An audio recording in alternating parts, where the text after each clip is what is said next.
이 차를 구매하시는 분들이 궁금해하는 공간이 2열과 3열 시트가 아닐까 생각이 드는데요. 제가 들어갔죠? 어떤가요? 네. 아하, 좀 이런 느낌이었나요? 안녕하세요, 오림TV의 펜샤크 오피디입니다. 네, 드디어 저희가 EV9의 실물을 영접하게 됐습니다. 뭐 영접까지는 표현을 맞을지 모르겠지만 얼마 전에 저희가 올렸던 그 쇼츠 영상에서도 꽤 인기가 있지 않았습니까? 그럼요. 네, EV9에 대한 이 관심도가 굉장히 높은 지금 하나하나 유목주목 둘러보도록 하겠습니다. 기아 EV9 처음 본 인상이 어떤가요? 묵직하고 엄청 크네요. 맞습니다. 크다는 느낌은 확실히 공감이 되는 것 같아요. SUV라고 하는데 사실 개인적으로는 진짜 풀 사이즈의 이 SUV 같아요. 저희가 일반적으로 알고 있는 큰 사이즈인 팰리세이드와 높이를 같이 하고 있는 것 같아요. 또 더 커 보이는 것 같기도 해요. 어두워서 그런가? 전면을 바라봤을 때 아무래도 그릴이 없다 보니까 전부 다 면으로 표현된 듯한 느낌인데요. 디지털 타이거 페이스가 정말 너무 멋집니다. 아무래도 전기차다 보니까 이 페이스가 됐습니다. 그래서 디지털 타이거 페이스라고 불리는 이 전면부를 봤을 때 사실 자칫 심심해 보일 수 있는 이런 면을 이쁜 패턴을 넣었습니다. 그 이름하여 디지털 패턴 라이팅. 이름이 굉장히 심심한데요? 아니 그 옆에 있는 그 DRL은 이름을 멋있게 지었던데. 스타맵 LED. 그렇죠. 스타맵 LED. 그리고 그 옆에 말씀하셨던 스몰 큐브 프로젝션 LED 헤드램프. 굉장히 이쁜 헤드램프가 자리 잡고 있고요. 그 옆에 있는 그 패턴 모양의 불이 들어오게 돼 있습니다. 실제로 보니까 굉장히 이쁘네요. 그래서 이걸 알아보니까 이게 또 옵션이라고 하더라고요. 그렇죠. 여기 전시되어 있는 5대 차 중에서 그 중에 한 대가 일반적인 버전의 헤드라이트를 보여주고 있어요. 맞아요. 저 안 그래도 지금 모든 차에 다인 줄 알고 봤는데 한 대가 없어서 봤더니 요거는 헤드램프가 좀 다르더라고요. 네, 헤드램프와 깜빡이와 함께 있고요. 그래도 스타맵은 있습니다. 맞아요. 근데 스타맵이 깜빡이로 바뀌지 않는다는 거, 그 부분 조금 아쉽긴 한데 뭐 그래도. 그리고 이 패턴 라이트가 구독을 한다면서요? 네, 테슬라처럼 구독 서비스가 진행이 된다는 거죠. 맞아요. 이게 그 옆에 있는 헤드램프 옵션과 같이 묶어서 이 패턴 라이트도 이게 구매는 가능하지만 거기에 따른 구독하는 비용이 든다라고 합니다. 네, 전면부에서 또 특이한 부분을 찾아볼 수 있다면 바로 이 그릴 아랫부분에 있는 이 모양. 이 모양이 열린 다음에 공기가 쏙 들어가서 냉각시켜주는 역할을 하는 것 같은데요. 맞나요? 네, 맞습니다. 그릴 하단부에 있는 이 부분이 그 플랩이에요. 지금 닫혀있죠? 열리면서 또 에어 인테이크를 해준다는 거죠. 전기차라서 가능한 것 같아요. 또 전면을 보면은 우리가 일반적으로 알고 있는 자율주행에 사용되는 레이더가 번호판 아래에 있는데 네네네. 근데 위에도 뭐가 있네요? 두 개가 새로운 게 있는데 저건 뭘까요? 우리의 편리를 위해 있는 자율주행 레벨 3를 위한 라이다가 2개가 달려있어요.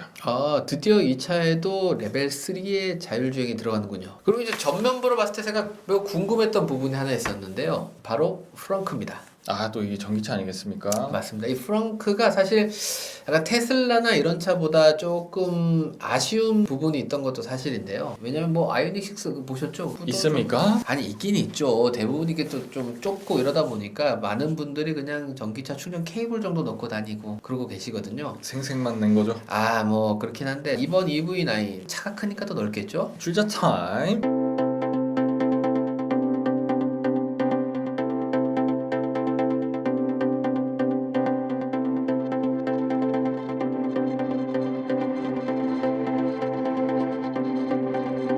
네. 차체 크기에 비해서 그렇게 커 보이지는 않습니다만 그래도 뭐 괜찮은 것 같지 않습니까? 그리고 또 한 가지 또 반영된 게 있다라면 원래 트렁크 옆에 여러 가지 막 부품들도 보이고 주황색 선들도 보이고 해서 굉장히 위험한 느낌이 들었거든요. 그렇죠. 과연 여기에 뭘 넣어도 될까라는 생각이 들 정도였는데 깔끔하게 막았습니다. 아무래도 심적으로는 되게 안정감이 주긴 하네요. 중요하죠. 그래서 이제 뭐 어느 정도 쓸모 있지 않을까. 그리고 아까 이 본넷을 열 때도 기존과 좀 다르더라고요. 눌러야 돼요. 맞아요. 우리 보통 레버를 당겼는데 이 차는 버튼 형식으로 돼가지고 이제 조만간 이제 리모컨으로도 열 수 있지 않을까. 하지만은 좀 이렇게 불편한 게 있다라면 이 보시면 프렁크의 위치가 범퍼가 시작하는 곳부터 꽤 깊숙한 곳에 있습니다. 그리고 아시죠? 그 범퍼 앞단은 그 막 밤에 주행하고 막 벌레 사체들 있고 그죠? 이렇게 지저분한 것들이 많은데 프렁크를 사용하려고 보면은 이 옷이 좀 더러워지겠더라고요. 그렇죠. 아무래도 너무 깊숙하게 있다 보니까 그런 점은 좀 아쉽긴 하네요. 네, 그래도 뭐 있다. 네, 있습니다. 네. 네. 그 다음에 이제 엄청난 매력적인 전면을 지나 또 궁금해지는 옆면으로 한번 다가가 볼까요? 네, 아무래도 이 차의 사이즈를 가늠하기에는 이 측면 뷰만큼 좋은 게 없다라고 생각이 드는데요. 굉장히 이 박스형 카의 느낌을 딱 주는 이런 느낌이 확 들었고요. 그리고 또 보면 휠도 굉장히 크지 않습니까? 엄청 커요. 285, 45, 21인치가 들어갈 정도로 굉장히 크거든요. 네, 그런데도 불구하고 이 차에 끼워 놓으니까 그렇게 크다는 느낌이 안 들고 적당하다라는 느낌이 보는 게 확실히 이 차는 크다. 그리고 또 굉장히 특이한 거는 이 휠캡, 기아의 이 브랜드가 약간 편중돼 있습니다. 이게 요번에 새로운 모습 아니겠습니까? 근데 뭐 이렇게 하면 뭐가 좋나요? 이제 기아라는 로고가 이제 새롭게 바뀌면서 네. 그러니까 어떻게 읽어야 될지 사람들이 되게 많이 헷갈려 그쵸. 했거든요. KN 뭐 이런 말도 많고요. 그리고 이게 네. 뒤집으면 또 N 뭐 이렇게 돼요. 그러네요. 네. 네, 그러니까 기아에서는 명확하게 가로로 우측으로 뚫려 놓음으로써 기아는 이렇게 읽는 겁니다. 또 그런 이유가 있군요. 그렇죠. 그리고 측면부를 봤을 때 가장 먼저 눈에 띄는 거는 사이드 미러입니다. 디지털 사이드 미러가 적용됐어요. 맞아요. 이제 기존에 어떻게 보면 아이오닉 5, 아이오닉 6, 뭐 GV60 이런 차에다 적용됐다가 드디어 기아차에도 최초로 적용이 됐다고 합니다. 그리고 또 측면을 바라보시면 확실히 이 차가 크다라고 느낄 수 있는 부분이 바로 이 문의 사이즈인데요. 엄청 큽니다. 네, 이 영상으로 이게 다 담길지 모르겠는데 이 문을 열면은 정말 뭐 어디 뭐 방문 하나가 열리는 느낌이에요. 그 일반적인 세단에 앞문이 두 개가 있는 것 같아요. 맞아요. 그리고 말씀하신 대로 뒷문도 굉장히 크더라고요. 이게 얼마나 크냐면 뒷문에 달린 유리는 사실 100% 다 안 열리는 차들이 많아요. 그렇죠. 네, 근데 이 차는 보시면 이 개방감이 큰 이 큰 유리가 전체가 끝까지 내려갑니다. 다 열려요? 맞아요. 그만큼 문이 크다라는 거죠. 그럼요. 네, 훌륭합니다. 그리고 또 굉장히 특이한 부분이 있다라면 이게 지금 3열 시트에 밖에 보이는 이 쿼터 글래스인데요. 굉장히 큽니다. 저는 이게 2열 창문인 줄 알았어요. 그쵸. 이 차는 정말 유리가 하나 더 붙어 있습니다. 후면부를 보는 순간 저는 이 차를 사고 싶어졌습니다. 어떤 부분이 그런가요? 루프에서부터 바닥으로까지 이어지는 이 라인들 정말 제품에 품고 싶네요. 언뜻 보면 쿠페 느낌이지 않습니까? 신기합니다. 네모 반듯한 각진 느낌의 차량인 줄 알았는데 요소 또 저런 부분이 있어요. 역시 공기 역학을 신경 안 쓸 수가 없죠. 그리고 그 위쪽에 있는 보조 브레이크 등이 일직선으로 쭉 큼지막하게 자리하고 있고요. 그렇죠. 그리고 양옆으로 스타맵, 리어램프가 또 자리하고 있습니다. 맞습니다. 그리고 차급에 맞게끔 굉장히 큰 것 같아요. 리어램프의 미등은 굉장히 커요. 그런데 브레이크 등은 좀 살짝 아쉽습니다. 맞아요. 처음엔 제가 브레이크 등이 어디 있는지를 굉장히 고민을 했는데 보니까 위쪽에 조그맣게 두 개로 자리하고 있더라고요. 이게 멀리서 봤을 때 보일까 싶네요. 그래서 가운데 보조 브레이크 등이 크게 있지 않습니까? 아. 엄청난 그 사이즈를 자랑합니다. 그렇기 때문에 걱정하지 마십시오. 충분히 잘 보일 것 같습니다. 그리고 그 아래 자리 잡고 있는 이 깜빡이 보이시죠? 줄을 잘 서 있네요. 맞습니다. 최근에 나왔던 현대 기아의 이런 SUV들의 차량에 깜빡이가 좀 범퍼 아랫부분으로 내려와 있어서 좀 불만을 가지신 분들이 꽤나 있었던 걸로 기억을 너무 하는데요. 안타깝습니다. 네, 그 얘기를 들으셨는데 다시 올라왔습니다. 이 후면부 볼 때마다 늘 궁금했던 게 있었는데요. 보시면 카메라가 여러 개 자리하고 있습니다. 그냥 이렇게만 봐도 지금 3개가 보이거든요. 저는 하나밖에 안 보이는데. 어디요? 번호판 위에 있는 요 카메라요. 네, 그 카메라는 아마 후방 카메라가 아닐까라고 그렇죠. 생각을 보통 해보고요. 여기 다 있지 않습니까? 그렇죠. 그리고 신기한 거는 보통 와이퍼, 뒷유리 와이퍼가 있어야 될 그 위치에 카메라가 하나 더 있습니다. 있네요. 네, 근데 이게 약간 느낌이 파란불도 들어오고 보니까 블랙박스 느낌 아닐까요? 네. 투 채널. 네, 맞습니다. 아마 이 차는 블랙박스 옵션이 적용된 차량으로서 후방 블랙박스를 여기에 장착을 한 것 같습니다. 그러네요. 네, 그렇게 되면은 이제 궁금해지는 게 있죠. 지붕 밑에 숨어 있는 이 카메라는 네, 뭡니까? 맞습니다. 이게 뭘까라고 고민을 하고 많이 봤는데 이어 룸미러 카메라인 것 같습니다. 네, 그렇게 3개나 달려 있더라고요. 그러면 이거는 그 팰리세이드에서 봤던 그 카메라? 맞습니다. 어떻게 이렇게 깜짝같이 보일 수가 있죠? 그 신기하죠. 저도 봤는데 이 룸미러 아래에 있는 요 레버를 당겼다가 놨다 당겼다가 하는 것만으로도 후면에 있는 화면이 보이고 안 보이고 안 보이고 이렇게 바뀌더라고요. 신기한데요? 하여튼 그렇게 카메라가 장착되어 있다. 아무래도 이게 대형 사이즈 SUV다 보니까 트렁크에 많은 짐을 넣을 때가 많을 거거든요. 그렇죠. 그럴 때도 후면에 있는 시야를 놓치지 말라. 라는 네, 의미로 들어있지 않을까 합니다. 그리고 많은 분들이 궁금해하실 것 같은 바로 이 트렁크 사이즈를 한번 저도 궁금해서 열어봤는데요. 네, 우선 저희가 트렁크를 열어봤을 때 처음에 깜짝 놀랐습니다. 별로 안 크더라고요. 네, 이 차가 몇 인승이죠? 7인승입니다. 네. 그러다 보니까 3열 시트가 펼쳐져 있는 상태로 저희가 이 차의 트렁크를 맞이를 했거든요. 그래서 생각보다 크지 않은 느낌에 조금 실망을 하면서 저희가 측정을 한번 해봤습니다. 출자 타임. 저희가 이렇게 측정을 해봤는데 아무래도 차급이 있다 보니까 폭은 130이 넘더라고요. 아, 큽니다. 네, 네. 근데 이제 깊이가 좀 얕아서 네, 조금 하고 3년을 접어봤습니다. 보통 이렇게 타시잖아요, 그렇죠? 네. 그렇죠. 이게 보통 SUV 사이즈 아니겠습니까? 그렇죠. 이 정도는 돼줘야 보시면 굉장히 네모 반듯하고요. 네, 깊이를 한번 측정해봤습니다. 짜잔. 120 정도 되네요. 네, 굉장히 크지 않습니까? 그리고 저희가 측정할 때는 그 의자, 이 어깨 높이, 그죠? 헤드레스트가 아니라 어깨 높이를 측정하고 있다 보니까 조금 더 여유가 있습니다. 그리고 또 이 트렁크가 굉장히 마음에 드는 게 바로 이게 네모 반듯하다라는 것인데요. 아무래도 차박이나 이런 걸 염두에 둬서 그런지 돌출된 부분이 없어서 굉장히 좋더라고요. 또 그리고 평평한 부분들이 편안함을 주는 것 같아요. 맞습니다.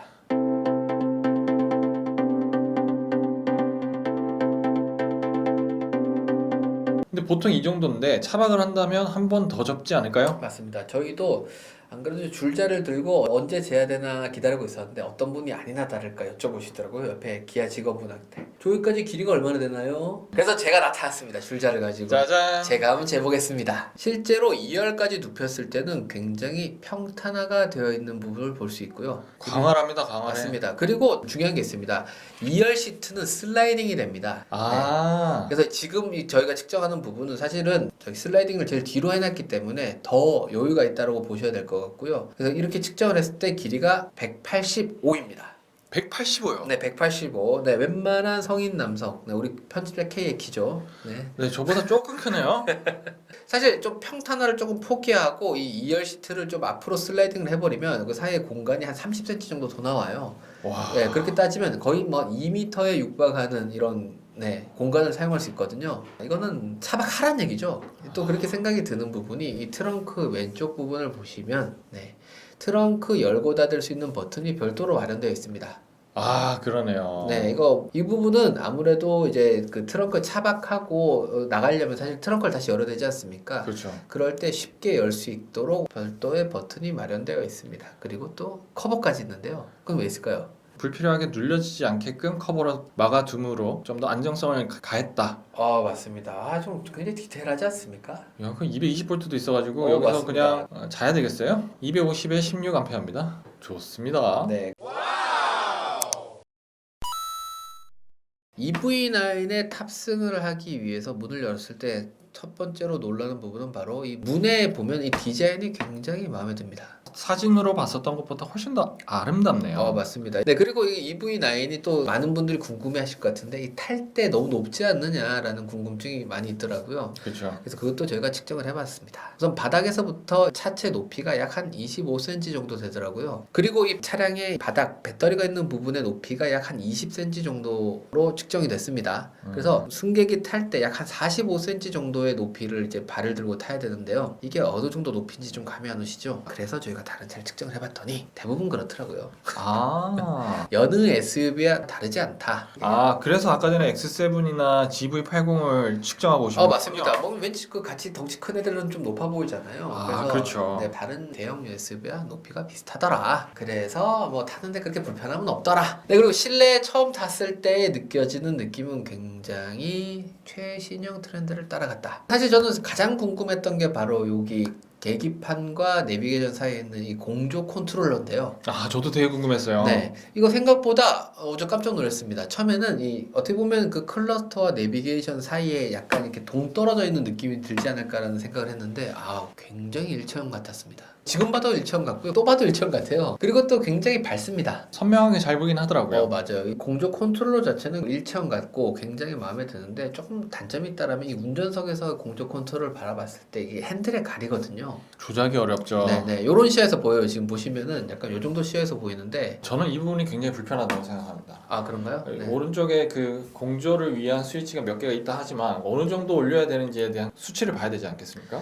그런 분들을 위해서 준비했습니다. 오토. 이 차는 프로토 에어컨입니다. 가운데에 공조 디스플레이를 넣은 그 도전에 대해서는 높게 사지만 실질적으로 사용함에 있어서의 편리성은 퀘스천입니다. 아 맞습니다. 옆좌석에 탔을 때 할 수 있는 건 온도 좀 올려줘, 온도 좀 내려줘. 아 맞습니다. 네 그리고 또 궁금했던 부분이 바로 이 멀티미디어 조작하는 이 히든 버튼일 텐데요. 그렇죠. 네, 이 버튼이 좀 굉장히 궁금했습니다. 이게 과연 터치일까, 아닐까, 뭘까, 버튼일까. 근데 막상 눌러보니까 이거 뭐 햅틱 반응도 좀 있고요. 저는 생각보다 좀 별로였어요. 아, 그런가요? 이게 햅틱 반응이 생각보다 그렇게 강하게 오는 건 아니었고 눌러야 할 때마다 항상 눈으로 보고 눌러야 되는 그런 상황이 될 것 같아서 좀 더 명확하게 표시를 해주는 게 어땠을까라는 그런 아쉬움이 있습니다. 아, 근데 그렇게 말씀을 하시면 또 히든 스위치가 아니죠. 디자인에 양보하세요. 그리고 그 아래 이제 멀티미디어 볼륨을 켜고 줄이고 끄고 하는 버튼이 별도로 마련되어 있습니다. 굉장히 독특한 위치인데요. 이거 원래 비상등 있는 위치 아닙니까? 그렇죠. 보통 이 위치는 어떻게 보면 그 명당 위치 아니겠습니까? 그래서 비상등이 자리하고 있어야 되는데 밀려났습니다. 쫓겨났네요. 네, 하여튼 굉장히 독특한 위치에 네, 멀티미디어 볼륨 조절이 있다. 그리고 거기 아래 있는 아까 말씀하셨던 공조 버튼도 네, 마련되어 있습니다. 굉장히 신기한 거는 위아래로 움직이더라고요. 아, 네, 그래서 약간 쫀득쫀득한 느낌이 있어요. 그리고 이 차에서 탔을 때 굉장히 신기했던 부분이 바로 시동 버튼입니다.